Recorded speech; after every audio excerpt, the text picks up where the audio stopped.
Aujourd'hui, on a dans le monde 100 millions de tonnes à peu près d'hydrogène gris qui sont fabriquées, qui sont produites tous les ans. Et on a 1% finalement de cet hydrogène qui est vert. Donc la priorité, c'est évidemment de le substituer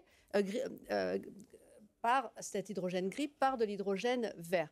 Je pense que c'est Mais le peu plus importe important. les activités ou pas, parce que c'est ce que soumettait Nicolas Goldberg en disant finalement il faut faire attention à l'usage qu'on en a. Tout à fait. En fait, je pense que la priorité, c'est de décarboner les activités actuelles.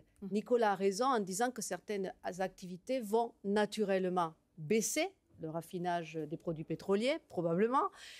Par ailleurs, on va avoir des usages nouveaux, comme l'utilisation de l'hydrogène comme carburant.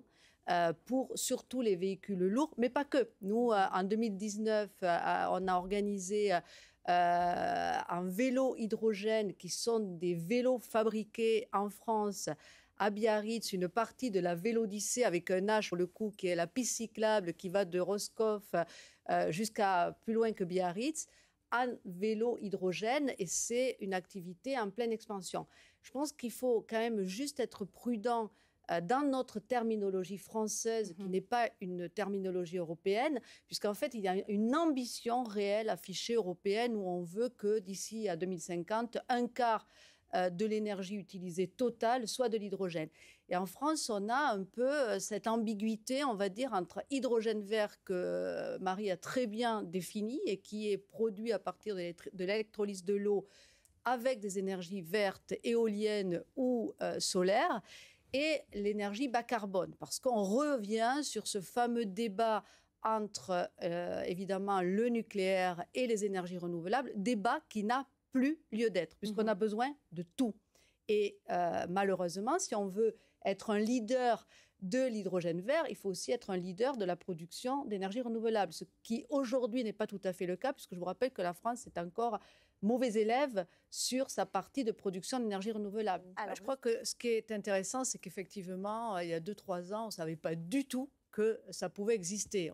Parce qu'on a toujours dit l'hydrogène blanc, puisque c'est ce dont on parle, à l'état naturel, il y en a partout, mais concentré dans des gisements, on n'avait pas idée. Et donc pour moi, c'est une piste à suivre parce qu'on se rend compte qu'on doit transformer complètement notre modèle, notre paradigme éco-énergétique, notre modèle énergétique.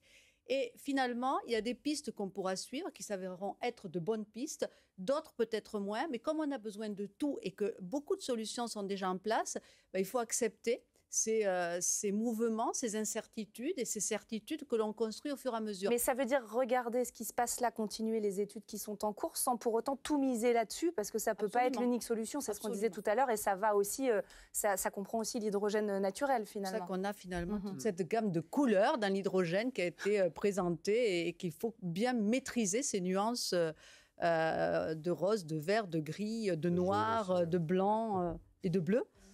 Oui, je partage tout à fait l'idée qu'il n'y a pas de solution ou d'énergie miracle. On a des écosystèmes que l'on doit construire. On ne peut pas non plus accepter d'entendre « oui, mais les énergies renouvelables, c'est intermittent », parce que justement, dans les intermittences, il y a des complémentarités et des possibilités de stockage. Et finalement, on s'aperçoit que ce changement profond nous amène, en fonction des territoires, en fonction des ressources, en fonction des utilisations, ça a été dit, à voir les choses autrement. Et sur la mobilité, je pense qu'on va avoir l'électricité, ce qu'on dit le plus aujourd'hui pour la mobilité légère. Pour la mobilité lourde, on a des limites naturelles qui vont malheureusement nécessiter une puissance plus grande que l'hydrogène, si possible vert, va apporter juste un complément à l'hydrogène bleu. C'est bien de l'hydrogène gris auquel on a retiré les émissions de CO2, puisque chaque kilo produit d'hydrogène gris produit les 10 kilos ou 12 kilos de CO2. Donc, juste une petite précision pour comprendre. Mais voilà pour la mobilité. Et moi, je crois énormément, puisqu'on a beaucoup d'expériences partout dans le monde, aux États-Unis, en Allemagne, en Europe, au Japon. On a des véhicules, on a des tests sur à peu près tout. Certains sont abandonnés, d'autres... De toute façon, on constate que la chaîne d'approvisionnement se met en place. Vous avez montré la première pierre de l'usine de fabrication de réservoirs. On a à Belfort McPhy qui fabrique la première gigafactory d'électrolyseurs.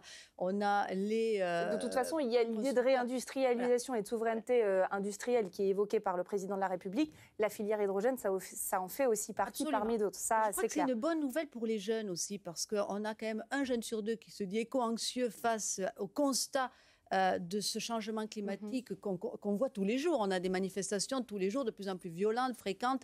Et donc, quelque part, se dire qu'on va construire une filière, parmi d'autres, ce n'est pas la seule, avec des vrais fondamentaux, des infrastructures, c'est vrai sur les navires aussi, on n'a pas parlé des bateaux, mais on a les premiers bateaux qui fonctionnent aujourd'hui très bien à l'hydrogène, avec évidemment tout ce que ça suppose au niveau des infrastructures portuaires. Donc je crois qu'il y a quand même de quoi se rassurer un petit peu, ça prend du temps, Nicolas a raison, mais ça accélère, ça c'est clair.